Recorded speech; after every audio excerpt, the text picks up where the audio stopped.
दोस्तों, स्वागत है आप सभी का मेरे YouTube चैनल आरुणि आश्रम डॉट प्रेम सर पे। और मुझे उम्मीद ही नहीं, विश्वास था कि मैं जो कंटेंट मैं आपको दे रहा हूँ वो आपके परीक्षा के लिए उपयोगी साबित होंगी, और वो हो भी रही है। तो आज मैं जिस खास और महत्वपूर्ण चैप्टर को लेके आया हूँ आपके सामने, उसका नाम है ईदगाह। ये वस्तुतः जो है प्रेमचंद द्वारा रचित है। उनकी बहुत ही प्रसिद्ध कहानी है ना। मैं शुरू करता हूँ। पहले मैं कहानी को पढ़ाता हूँ, उसके बाद मैं इस पे आगे बात करूँगा। तो रमज़ान के पूरे 30 रोज़ों के बाद ईद आई है। जैसा आप सभी जानते हैं, 30 रोज़ों के बाद ईद आती है रमज़ान के महीने में। ये एक मुस्लिम लोगों का त्यौहार है रमज़ान, जिसे हम ईद कहते हैं रमज़ान के बाद, है ना। तो कितना मनोहर, कितना सुहावना प्रभाव है। वृक्षों पर अजीब हरियाली है, खेतों में कुछ अजीब रौनक है, आसमान पर कुछ अजीब लालिमा है। आज का सूर्य देखो कितना प्यारा, कितना शीतल है। यानी संसार को ईद की बधाई दे रहा है। गांव में कितनी हलचल है, ईदगाह जाने की तैयारियां हो रही है। किसी के कुर्ते में बटन नहीं है तो पड़ोस के घर में सुई धागा लेने दौड़ा जा रहा है। किसी के जूते कड़े हो गए हैं, उनमें तेल डालने के लिए तेली के घर पर भागा जाता है। और जल्दी जल्दी बैलों को सानी पानी दे दें। ईदगाह से लौटते लौटते दोपहर हो जाएगी। 3 कोस का पैदल रास्ता, फिर सैकड़ों आदमियों से मिलना भेंटना। दोपहर के पहले लौटना असंभव है। लड़के सबसे ज़्यादा प्रसन्न हैं। किसी ने एक रोज़ा रखा है, वह भी दोपहर तक। किसी ने वह भी नहीं। लेकिन ईदगाह जाने की खुशी उनके हिस्से की चीज़ है। रोज़े बड़े बूढ़ों के लिए होंगे, इनके लिए तो ईद है। रोज़ ईद का नाम रटते थे, आज वह आ गई। अब जल्दी पड़ी है कि लोग ईदगाह क्यों नहीं चलते। इन्हें गृहस्थी चिंताओं से क्या प्रयोजन। सेवैयों के लिए दूध और शक्कर घर में है या नहीं, इनकी बला से ये तो सेवैयाँ खाएंगे।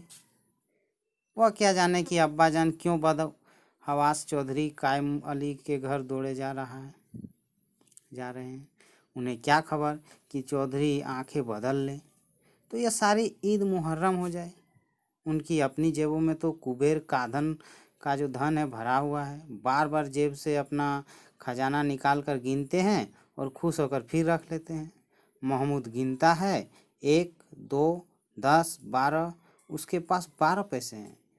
मोहन सिंह के पास 1, 2, 3, 8, 9, 15 पैसे हैं। ये बच्चों का गिनती है, बच्चे जिस तरह गिनते हैं ना, इसी तरह से। और इन्हीं अनगिनत पैसों में अनगिनती चीज़ें लाएंगे, जैसे खिलौने, मिठाइयाँ, बिगुल, गेंद और जाने क्या क्या। और सबसे ज़्यादा प्रसन्न है हामिद। वह 4-5 साल का गरीब सूरत का दुबला पतला लड़का, जिसका बाप गत वर्ष हैजे की भेंट हो गया और माँ न जाने क्यों पीली होती होती एक दिन मर गई। किसी को पता क्या बीमारी है? कहती तो कौन सुनने वाला था। दिल पर जो कुछ बीतती थी वह दिल में ही सहती थी, और जब न सहा गया तो संसार से विदा हो गई। अब हामिद अपनी बूढ़ी दादी अमीना की गोद में सोता है और उतना ही प्रसन्न है। उसके अब्बा जान रुपये कमाने गए हैं, बहुत सी थैलियाँ लेकर आएंगे। अम्मी जान अल्लाह मियाँ के घर से उसके लिए एक बड़ी अच्छी अच्छी चीज़ें लाने गई हैं। इसीलिए हामिद प्रसन्न है। आशा तो बड़ी चीज़ है, और फिर बच्चों की आशा, उनकी कल्पना तो राई का पर्वत बना लेती है। हामिद के पाँव में जूते नहीं, सिर पर एक पुरानी धुरानी टोपी है जिसका गोटा काला पड़ गया है। फिर भी वह प्रसन्न है। जब उसके अब्बा जान थैलियाँ और अम्मी जान नियमतें लेकर आएंगी तो वह दिल से अरमान निकाल देगा। तब देखेगा कि मोहसिन और नूरे और शम्मी कहाँ से उतने पैसे निकालेंगे। अभागिन अमीना अपनी कोठरी में बैठी रो रही है। आज ईद का दिन, उसके घर में दाना नहीं। आज आबिद होता तो क्या इसी तरह ईद आती और चली जाती। इस अंधकार और निराशा में वह डूबी जा रही है। किसने बुलाया था इस निगोड़ी ईद को। इस घर में उसका काम नहीं, लेकिन हामिद, उसे किसी के मरने जीने से क्या मतलब। उसके अंदर प्रकाश है और बाहर आशा। विपत्ति अपना सारा दलबल लेकर आए, हामिद की आनंद भरी चितवन उसका विध्वंस कर देगी। हामिद भीतर जाकर दादी से कहता है, तुम डरना नहीं अम्मा, मैं सबसे पहले आऊँगा, बिल्कुल न डरना।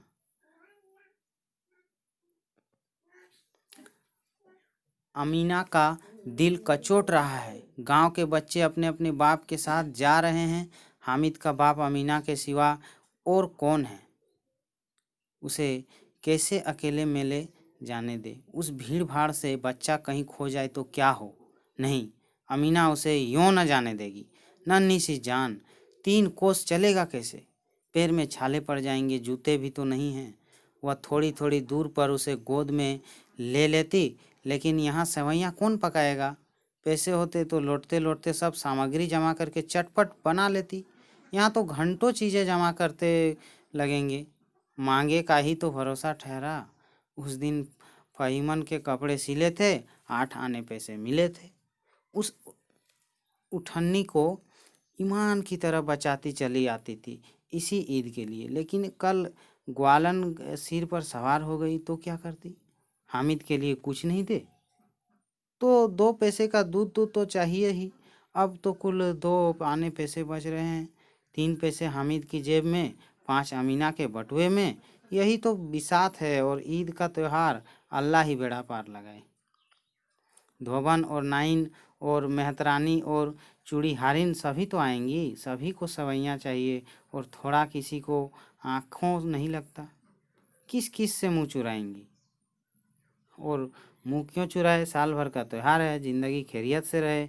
उनकी तकदीर भी तो उसी के साथ है। बच्चे को खुदा सलामत रखे, ये दिन भी कट जाएंगे।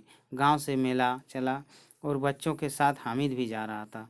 कभी सबके सब दौड़कर आगे निकल जाते, फिर किसी पेड़ के नीचे खड़े होकर साथ वालों का इंतजार करते। ये लोग क्यों इतना धीरे धीरे चल रहे हैं? हामिद के पैरों में तो जैसे पर लग गए हैं। वह कभी थक सकता है? शहर का दामन आ गया। सड़क के दोनों ओर अमीरों के बगीचे हैं। पक्की 4 दीवारी बनी हुई हैं। पेड़ों में आम और लीचियां लगी हुई हैं। कभी कभी कोई लड़का कंकड़ी उठाकर आम पर निशाना लगाता है।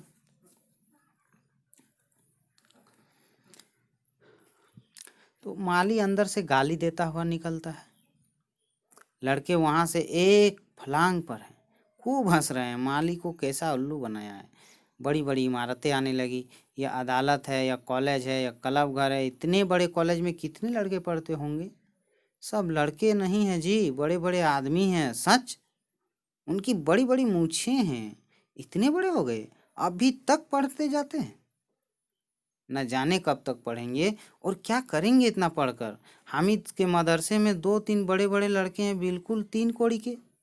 रोज मार खाते हैं, काम से जी चुराने वाले। इस तरह इस जगह भी उसी तरह के लोग होंगे और क्या। क्लब घर में जादू होता है, सुना है। यहाँ मुर्दों की खोपड़ियाँ दौड़ती हैं और बड़े बड़े तमाशे होते हैं, पर किसी को अंदर नहीं जाने देते। और वहाँ शाम को साहब लोग खेलते हैं, बड़े बड़े आदमी खेलते हैं, मूँछों दाढ़ी वाले। और मेमे भी खेलती है। सच, हमारी अम्मा को यह दे दो। क्या नाम है बेटे? बेट तो उसे पकड़ ही न सके, घुमाते ही लुढ़क जाए। महमूद ने कहा कि हमारी अम्मी जान का तो हाथ कांपने लगे, अल्लाह कसम। मोहसिन बोला, चलो, मनो आटा पीस डालती है, जरा सा बेट पकड़ लेगी तो हाथ कांपने लगेंगे। सैकड़ों घड़े पानी रोज निकालती है, 5 घड़े तो तेरी भैंस पी जाती है।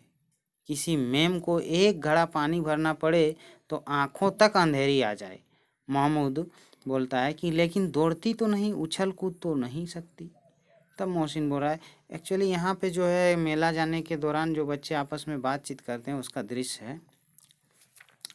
तो वही वार्तालाप चल रही है। मोहसिन बोल रहा है, हाँ उछल कूद तो नहीं सकती, लेकिन उस दिन मेरी गाय खुल गई थी और चौधरी के खेत में जा पड़ी थी। अम्मा इतना तेज दौड़ी कि मैं उन्हें न पा सका, सच में। आगे चले, हलवाइयों की दुकानें शुरू हुई। आज खूब सजी हुई थी। इतनी मिठाइयाँ कौन खाता है? देखो ना, एक एक दुकान पर मानो मनो होंगी। सुना है रात को जिन्नात आकर खरीद ले जाते हैं। अब्बा कहते थे कि आधी रात को एक आदमी हर दुकान पर जाता है और जितना माल बचा होता है वह तुलवा लेता है और सचमुच के रुपये देता है। बिल्कुल ऐसे ही रुपये। हामिद को यकीन ना आया, ऐसे रुपये जिन्नात को कहाँ से मिल जाएंगी? तब मोहसिन ने कहा कि जिन्नात को रुपये की कमी है। क्या कमी है? जिस खजाने में चाहे चले जाए। लोहे के दरवाजे तक उन्हें नहीं रोक सकते जनाब। आप हैं किस फेर में? हीरे जवाहरात तक उनके पास रहते हैं। जिससे खुश हो गए उसे टोकरो जवाहरात दे दिए। अभी यहीं बैठे हैं, 5 मिनट में कलकत्ता पहुंच जाए। हामिद ने फिर पूछा कि जिन्नात बहुत बड़े बड़े होते हैं? मोहसिन ने जवाब दिया कि एक एक सिर आसमान के बराबर होता है जी। जमीन पर खड़ा हो जाए तो सिर आसमान से जा लगे, मगर चाहे तो एक लोटे में घुस जाए। तो हामिद ने कहा, लोग उन्हें कैसे खुश करते होंगे? कोई मुझे यह मंत्र बता दे तो एक जिनन को खुश कर लूँगा। जिनन लिखा है जिन के लिए। मोहसिन ने कहा कि अब यह तो ना जानता, लेकिन चौधरी साहब के काबू में बहुत से जिन्नात हैं। कोई चीज़ चोरी जाए तो चौधरी साहब उसका पता लगा लेंगे और चोर का नाम बता देंगे। जुमराती का बछवा उस दिन खो गया था। 3 दिन हैरान हुए, कहीं न मिला। तब झक मारकर चौधरी के पास गए। चौधरी ने तुरंत बता दिया कि मवेशी खाने में है और वहीं मिला। जिन्नात आकर उन्हें सारे जहान की खबर दे जाते हैं। अब उसकी समझ में आ गया कि चौधरी के पास क्यों इतना धन है और क्यों उनका इतना सम्मान है।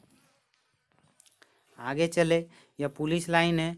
यहीं सब कानिस्टेबल, जिसको हम लोग कांस्टेबल बोलते हैं, तो कानिस्टेबल कवायद करते हैं। रेटन फाई फो रात को बेचारे घूम घूम कर पहरा देते हैं, नहीं चोरिया हो जाए। मोहसिन ने प्रतिवाद किया कि यह कानिस्टेबल पहरा देते हैं, तभी तुम बहुत जानते हो। अजी हजरत, यह चोरी करते हैं।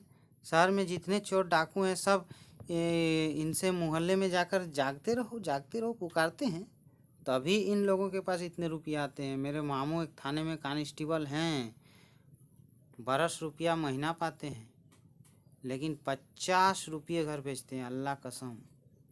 मैंने एक बार पूछा था कि मामू आप इतने रुपये कहाँ से पाते हो?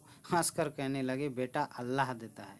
फिर आप ही बोले, हम लोग चाहें तो एक दिन में लाखों मार लाएं। हम तो इतना ही लेते हैं जिसमें अपनी बदनामी न हो और नौकरी न चले जाए। हामिद ने पूछा, यह लोग चोरी करवाते हैं तो कोई इन्हें पकड़ता नहीं? यहाँ जो दृश्य है, यहाँ पुलिस जो घूस लेते हैं उसके बारे में वर्णन है। तो मोहसिन उसकी नादानी पर दया दिखाकर बोला, अरे पागल, इन्हें कौन पकड़ेगा? पकड़ने वाले तो यह लोग खुद हैं, लेकिन अल्लाह इन्हें सज़ा भी खूब देता है। हराम का माल हराम में जाता है। थोड़े ही दिन हुए मामू के घर में आग लग गई, सारी लई पूंजी जल गई, एक बर्तन तक न बचा। कई दिन पेड़ के नीचे सोए। अल्लाह कसम, पेड़ के नीचे? फिर न जाने कहाँ से 100 कर्ज लाए तो बर्तन भाड़े आए। हामिद ने बताया कि 100 तो 50 से ज़्यादा होते हैं। हाँ 50 कहाँ 100, 50 एक थैली भर होता है, 100 तो 2 थैलियों में भी ना आए। अब बस्ती घनी होने लगी, ईदगाह जाने वालों की टोलियां नजर आने लगी और एक से एक भड़कीले वस्त्र पहने हुए, कोई इक्के तांगे पर सवार, कोई मोटर पर, सभी इत्र में बसे। इत्र माने सुगंध होता है। सभी के दिलों में उमंग। ग्रामीणों का यह छोटा सा दल अपनी विपन्नता से बेखबर, संतोष और धैर्य में मगन चला जा रहा था। बच्चों के लिए नगर की सभी चीज़ें अनोखी थी।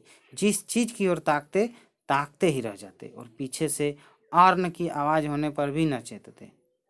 हामिद तो मोटर के नीचे जाते जाते वजह सहसा ईदगाह नजर आई। ऊपर इमली के घने वृक्षों की छाया है, नीचे पक्का फर्श है जिस पर जाजम ढिछा हुआ है और रोजेदारों की पंक्तियां एक के पीछे एक न जाने कहाँ तक चली गई है, पक्की जगत के नीचे तक, जहाँ जाजम भी नहीं है। और नए आने वाले आकर पीछे की कतार में खड़े हो जाते हैं, आगे जगह नहीं है। यहाँ कोई धन और पद नहीं देखता। इस्लाम की निगाह में सब बराबर हैं। इन ग्रामीणों ने भी वजू किया और पिछली पंक्ति में खड़े हो गए। कितना सुंदर संचालन है, कितनी सुंदर व्यवस्था। लाखों सिर एक साथ सिजदे में झुक जाते हैं और फिर सबके सब एक साथ खड़े हो जाते, एक साथ झुकते और एक साथ खड़े हो जाते, एक साथ खड़े हो जाते हैं, एक साथ झुकते हैं और एक साथ खड़े जाते। कई बार यही क्रिया होती है, जैसे बिजली की लाखों बत्तियां एक साथ प्रदीप्त हों और एक साथ बुझ जाए और यही क्रम चलता रहे। कितना अपूर्व दृश्य था। जिसकी सामूहिक क्रियाएं विस्तार और अनंतता हृदय को श्रद्धा, गर्व और आनंदमय आत्मानंद से भर देती थी। मानो भ्रातृत्व का एक सूत्र इन समस्त आत्माओं को एक लड़ी में पिरोए हुए। अब दूसरा सीन है कि नमाज खत्म हो गई, लोग आपस में गले मिल रहे हैं, तब मिठाई और खिलौने की दुकान पर धावा होता है। ग्रामीणों का यह दल इस विषय में बालकों से कम उत्साही नहीं है। देखो या देखो, हिंडोला है, 1 पैसे देकर चढ़ जाओ। कभी आसमान पर जाते हुए मालूम होंगे, कभी जमीन पर गिरते हुए। यह चरखी है, लकड़ी के हाथी, घोड़े, ऊंट छड़ों में लटके हुए हैं। 1 पैसे देकर बैठ जाओ और 25 चक्रों का मजा लो। महमूद और मोहसिन और नूरे और शमी इन घोड़ों और ऊँटों पर बैठते हैं। हामिद दूर खड़ा है, 3 ही पैसे तो उसके पास हैं। अपने कोष का 1/3 जरा सा चक्कर खाने के लिए नहीं दे सकता हामिद। सब चरखियों से उतरते हैं, अब खिलौने लेंगे। उधर दुकानों की कतारें लगी हुई हैं, तरह तरह के खिलौने हैं। सिपाही और गुजरिया, राज और वकी, भिश्ती और धोबिन और साधु, वह कुत्ते, सुंदर खिलौने हैं। अब बोला ही चाहते हैं। महमूद सिपाही लेता है, खाकी वर्दी और लाल पगड़ी वाला, कंधों पर बंदूक रखे हुए मालूम होता है। अभी कवायद लिए चला आ रहा है। मोहसिन को भिश्ती पसंद आया, कमर झुकी हुई है, ऊपर मशक रखे हुए हैं, मशक का मुंह एक हाथ से पकड़े हुए हैं। कितना प्रसन्न है, शायद कोई गीत गा रहा है, बस मशक से पानी अड़ेला ही चाहता है। नूरे को वकील से प्रेम है, कैसी विद्वता है उसके मुख पर। काला चोगा, नीचे सफ़ेद अचकन, अचकन के सामने की जेब में घड़ी, सुनहरी जंजीर, एक हाथ में कानून का पोथा लिए हुए, मालूम होता है अभी किसी अदालत से जीरा या बहस किए चले आ रहे हैं। यह सब 2-2 पैसे के खिलौने हैं। हामिद के पास कुल 3 पैसे हैं। इतने महंगे खिलौने वह कैसे ले? खिलौना कहीं हाथ से छूट पड़े तो चूर चूर हो जाए, जरा पानी पड़े तो सारा रंग घुल जाए। ऐसे खिलौने लेकर वह क्या करेगा, किस काम के? मोहसिन कहता है मेरी भिश्ती रोज पानी दे जाएगा, सांझ सवेरे। तो महमूद कहता है और मेरा सिपाही घर का पहरा देगा, कोई चोर न आएगा तो फौरन बंदूक से फेर कर देगा। तो नूरे कहते हैं कि मेरा वकील खूब मुकदमा लड़ेगा। सम्मी कहती है कि और मेरी धोबिन रोज कपड़े धोएगी। हामिद खिलौनों की निंदा करता है, मिट्टी ही के तो हैं, गिरे तो चकनाचूर हो जाएं। लेकिन ललचाई हुई आंखों से खिलौनों को देख रहा है और चाहता है कि जरा देर के लिए उन्हें हाथ में ले सकता है। दोस्तों, मैं बीच में आपको बता रहा हूँ कि ये जो पंक्तियाँ हैं ये बहुत महत्वपूर्ण पंक्तियाँ हैं। इस पर आप एक बार फिर से गौर करें कि हामिद खिलौनों की निंदा करता है कि मिट्टी ही के तो हैं, गिरे तो चकनाचूर हो जाए। ये एक वास्तविक जीवन से इन्होंने जोड़ने का प्रयास किया है। तो ये पंक्तियाँ आपकी परीक्षा के लिए महत्वपूर्ण है। इस पर आप एक बार गौर से देखेंगे, इसको समझेंगे कि मिट्टी ही के तो हैं, गिरे तो चकनाचूर हो जाएं। लेकिन ललचाई हुई आंखों से खिलौनों को देख रहा है और चाहता है कि जरा देर के लिए उन्हें हाथ में ले सकता। उसके हाथ अनायास ही लपकते हैं। लेकिन लड़के इतने त्यागी नहीं होते हैं, विशेषकर जब अभी नया शौक है। हामिद ललचाता रह जाता है। तो खिलौने के बाद मिठाइयाँ आती हैं। किसी ने रेवड़ियाँ ली हैं, किसी ने गुलाब जामुन, किसी ने सोहन हलवा, मज़े से खा रहे हैं। हामिद बिरादरी से पृथक है। अब आगे के पास 3 पैसे हैं, क्यों नहीं कुछ लेकर खाता? ललचाई आंखों से सबके ओर देखता है। तो मोहसिन कहता है कि हामिद रेवड़ी ले जा, कितनी खुशबूदार है। हामिद को संदेह हुआ ये केवल क्रूर विनोद है, मोहसिन इतना उदार नहीं है। लेकिन यह जानकर भी वह उसके पास जाता है। मोहसिन दोने से एक रेवड़ी निकालकर हामिद की ओर बढ़ाता है। हामिद हाथ फैलाता है, मोहसिन रेवड़ी अपने मुख में रख लेता है। महमूद, नूरे और समी खूब तालियां बजा बजा कर हंसते हैं। हामिद खिसिया जाता है। मोहसिन बोलता है अच्छा अब की ज़रूर देंगे हामिद, अल्लाह कसम ले जा। हामिद रखे रहो, क्या मेरे पास पैसे नहीं हैं? सम्मी 3 ही पैसे तो हैं, 3 पैसे में क्या क्या लोगे? महमूद कहता है हमसे गुलाब जामुन ले जाओ हामिद। मोहसिन बदमाश है। हामिद मिठाई कौन बड़ी नेमत है, किताब में इसकी कितनी बुराइयां लिखी हैं। मोहसिन कहता है कि लेकिन दिन में कह रहे होंगे कि मिले तो खा लें, अपने पैसे क्यों नहीं निकालते? महमूद बोल रहा है कि इस समझते हैं इसकी चालाकी, जब हमारे सारे पैसे खर्च हो जाएंगे तो हमें ललचा ललचा कर खाएगा। मिठाइयों के बाद कुछ दुकानें लोहे की चीज़ों की, कुछ गिलट और कुछ नकली गानों की। लड़कों के लिए यहाँ कोई आकर्षण न था, वे सब आगे बढ़ जाते हैं। हामिद लोहे की दुकान पर रुक जाता है। और कई चिमटे रखे हुए थे। उसे ख्याल आया कि दादी के पास चिमटा नहीं है। तवे से रोटियां उतारती है तो हाथ जल जाता है। अगर वह चिमटा ले जाकर दादी को दे दे तो वह कितना प्रसन्न होगी। फिर उनकी उंगलियां कभी न जलेंगी। घर में एक काम की चीज़ हो जाएगी। खिलौने से क्या फ़ायदा, व्यर्थ में पैसे खराब होते हैं। ज़रा देर ही तो खुशी होती है। फिर तो खिलौने को कोई आंख उठाकर नहीं देखता। यह तो घर पहुंचते पहुंचते टूट फूट बराबर हो जाएंगे। चिमटा कितने काम की चीज़ है।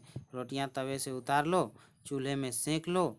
कोई आग मांगने आए तो चटपट चूल्हे से आग निकाल कर उसे दे दो। अम्मा बेचारी को कहाँ फुर्सत है कि बाजार आए और इतने पैसे ही कहाँ मिलते हैं। रोज़ हाथ जला लेती है। हामिद के साथी आगे बढ़ गए। सबिल पर सबके साहब शरबत पी रहे हैं। देखो सब कितने लालची हैं। इतनी मिठाइयाँ ली, मुझे किसी ने एक भी न दी। उस पर कहते हैं मेरे साथ खेलो, मेरा यह काम करो। अब अगर किसी ने कोई काम करने को कहा तो पूछूंगा कि खाएं मिठाइयाँ। आप मुंह सड़ेगा, फोड़े फुंसियाँ निकलेंगी, आप ही जनाब चटोरी हो जाएंगी। तब घर से पैसे चुराएंगे और मार खाएंगे। किताब में झूठी बातें थोड़े ही लिखी है। मेरी जबान क्यों खराब होगी। अम्मा चिमटा देखते ही दौड़कर मेरे हाथ से ले लेंगी और कहेंगी मेरा बच्चा अम्मा के लिए चिमटा लाया है, कितना अच्छा लड़का है। इन लोगों के खिलौने पर कौन इन्हें दुआएं देगा। बड़ों का दुआएं सीधे अल्लाह के दरबार में पहुंचती है और तुरंत सुनी जाती हैं। मैं भी इनसे मिजाज क्यों सहूँ। मैं गरीब सही, किसी से कुछ मांगने को तो नहीं जाते। आखिर अब्बा जान कभी न कभी आएंगे, अम्मा भी आएगी ही। फिर इन लोगों से पूछूंगा कितने खिलौने लोगे। एक एक को टोकरियों खिलौने दूं और दिखाता हूँ कि दोस्तों के साथ इस तरह का सलूक किया जाता है। यह नहीं कि एक पैसे की रेवड़ियाँ ली तो चिढ़ा चिढ़ा कर खाने लगे। सबके सब हंसेंगे कि हामिद ने चिमटा लिया है। हंसे मेरी बला से। उसने दुकानदार से पूछा यह चिमटा कितने का है। दुकानदार ने उसकी ओर देखा और कोई आदमी साथ न देखकर कहा तुम्हारे काम काज नहीं है जी, बिकाऊ है कि नहीं। बिकाऊ क्यों नहीं है और यहाँ क्यों लाद लाए हैं, तो बताते क्यों नहीं कि के पैसे का है। 6 पैसे लगेंगे। हामिद का दिल बैठ गया। ठीक ठीक 5 पैसे लगेंगे, लेना हो लो नहीं तो चलते बनो। हामिद ने कलेजा मजबूत करके कहा 3 पैसे लोगे। यह कहता हुआ आगे बढ़ गया कि दुकानदार की घुड़कियाँ न सुने। लेकिन दुकानदार ने घुड़कियाँ नहीं दी, बुलाकर चिमटा दे दिया। हामिद ने उसे इस तरह कंधे पर रखा मानो बंदूक और शान से अकड़ता हुआ संगियों के पास आया। जरा सुने सबके सब क्या क्या आलोचनाएं करते हैं। मोहसिन ने हंसकर कहा यह चिमटा क्यों लाया पगले, इसे क्या करेगा। हामिद ने चिमटे को जमीन पर पटक कर कहा जरा अपना भिश्ती जमीन पर गिरा दो, सारी पसलियाँ चूर चूर हो जाए बच्चे की। महमूद बोला तो यह चिमटा कोई खिलौना है। हामिद खिलौना क्यों नहीं है, अभी कंधे पर रखा बंदूक हो गई, हाथ में ले लिया फकीरों का चिमटा हो गया। चाहूँ तो इससे मजीरे का काम ले सकता हूँ। एक चिमटा जमा दूँ तो तुम लोगों के सारे खिलौनों की जान निकल जाए। तुम्हारे खिलौने कितना ही जोर लगाए मेरे चिमटे का बाल भी बांका नहीं कर सकते। मेरा बहादुर शेर है चिमटा। सम्मी ने खंजरी ली थी, प्रभावित होकर बोला मेरी खंजरी से बदलोगे, 2 आने की है। हामिद ने खंजरी की और उपेक्षा से देखा। मेरा चिमटा चाहे तो तुम्हारी खंजरी का पेट फाड़ डाले।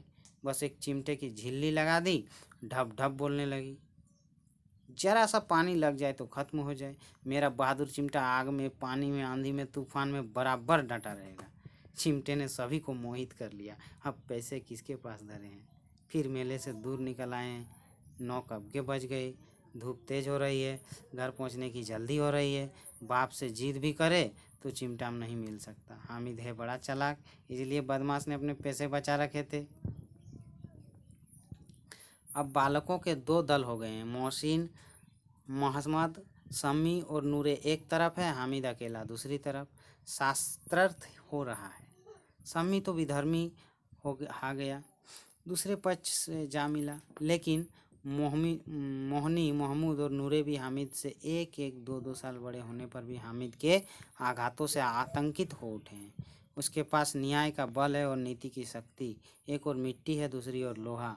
जो इस वक्त अपने को फौलाद कर रहा है वह अजय है, घातक है। अगर कोई शेर आ जाए, मियाँ भिश्ती के छक्के छूट जाए। जो मियाँ सिपाही मिट्टी की बंदूक छोड़कर भागे, वकील साहब की नानी मर जाए, चोंगे में मुंह छिपाकर जमीन पर लेट जाए। मगर यह चिमटा, यह बहादुर यह रुस्तम हिंद लपक कर शेर की गर्दन पर सवार हो जाएगा और उसकी आंखें निकाल लेगा।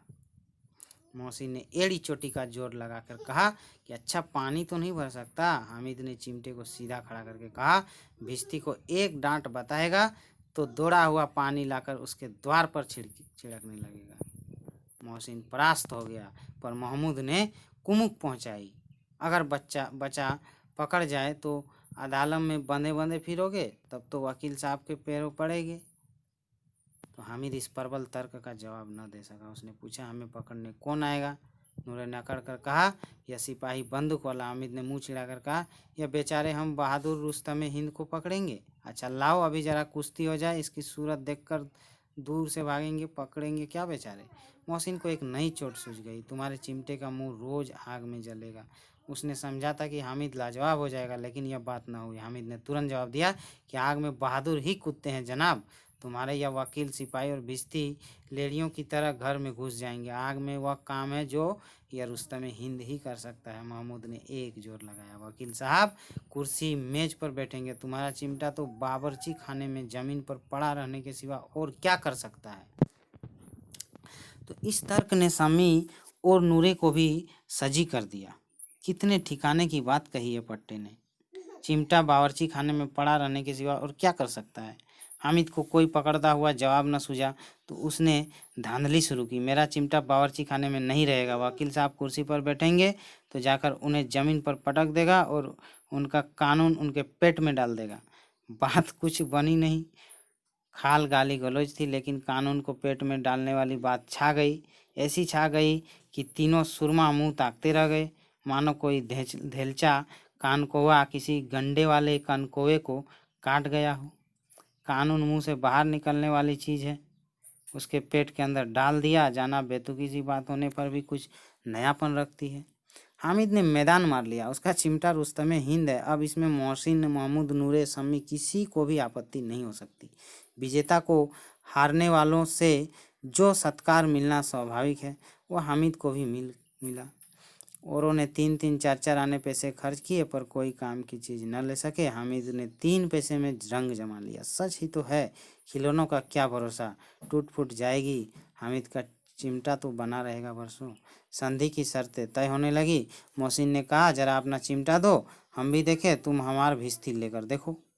महमूद और नूरे ने भी अपने अपने खिलौने पेश किए। तो हामिद को इन शर्तों को मानने में कोई आपत्ति न थी। चिमटा बारी बारी से सबके हाथ में गया और उनके खिलौने बारी बारी से हामिद के हाथ में आए। कितने खूबसूरत खिलौने हैं। हामिद ने हारने वालों के आंसू पोंछे। मैं तुम्हें चिढ़ा रहा था, सच। या चिमटा भला इतना खिलौनों की क्या बराबरी करेगा? इन खिलौनों की क्या बराबरी करेगा? मालूम होता है अब बोले। लेकिन मोहसिन की पार्टी को इस दिलासे से संतोष नहीं होता। चिमटे का सिलका खूब बैठ गया है। चिपटा हुआ टिकट अब पानी से नहीं छूट रहा है मोहसिन, लेकिन इन खिलौनों के लिए कोई हमें दुआ तो न देगा। महमूद, दुआ को लिए फिरते हो, उल्टे मार न पड़े। अम्मा जरूर कहेंगी कि मेले में यह मिट्टी के खिलौने मिले। हामिद को स्वीकार करना पड़ा कि खिलौनों को देखकर किसी की माँ इतनी खुश न होगी जितनी दादी चिमटे को देखकर होगी।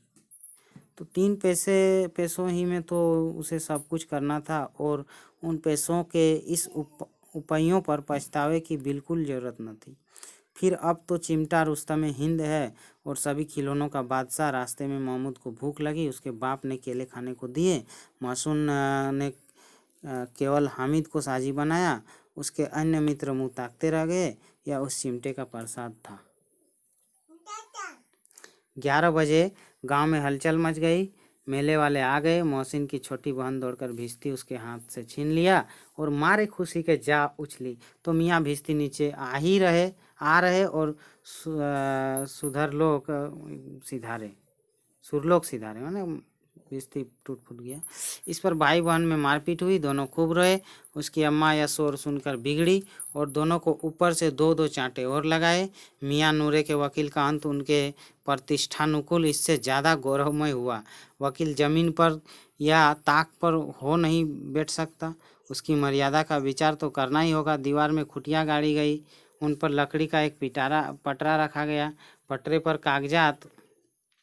कागज का वकील बिठाया गया।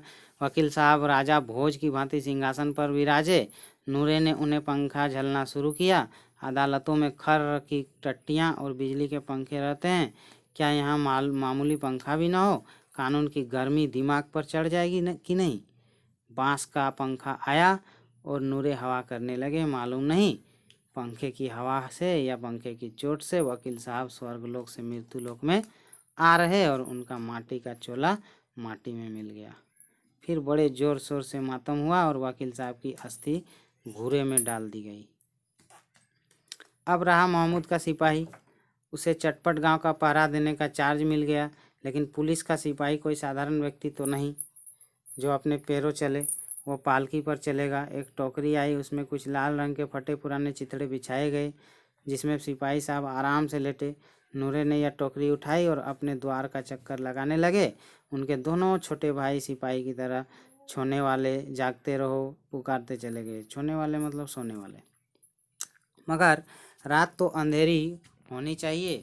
नूरे को ठोकर लग जाती है, टोकरी उसके हाथ से छूटकर गिर पड़ती है और मियाँ सिपाही अपनी बंदूक लिए ज़मीन पर आ जाते हैं और उनकी एक टांग में विकार आ जाता है। महमूद को ज्ञात हुआ कि वह अच्छा डॉक्टर है। उसको ऐसा मरहम मिल गया है जिससे वह टूटी टांग को आनन फानन जोड़ सकता है। केवल गूलर का दूध चाहिए।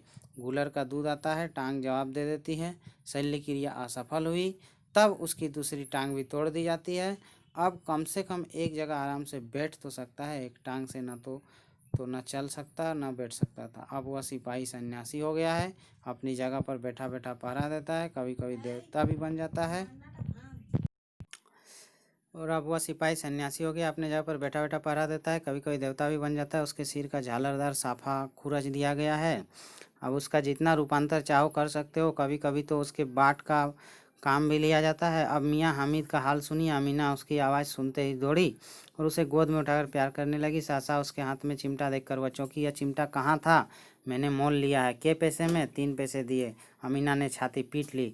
यह कैसा बेसमझ लड़का है कि दोपहर हुआ कुछ खाया न पिया, लाया क्या चिमटा? सारे मेले में तुझे और कोई चीज़ न मिली जो यह लोहे का चिमटा उठा लाया? हामिद ने अपराधी भाव से कहा, तुम्हारी उंगलियां तवे से जल जाती थी इसलिए मैंने इसे लिया।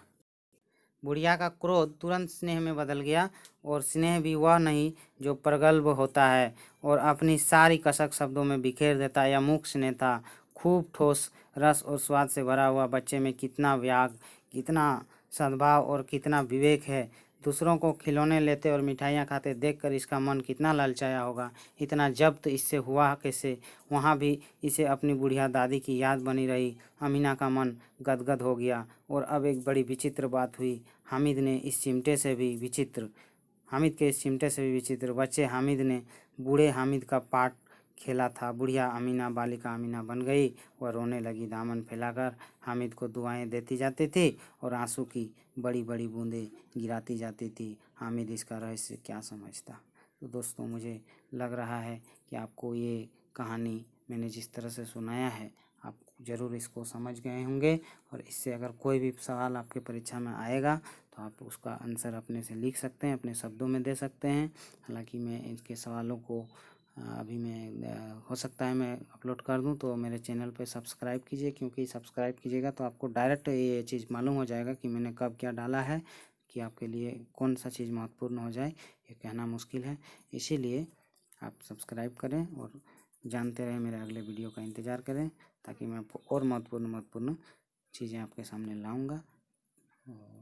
धन्यवाद।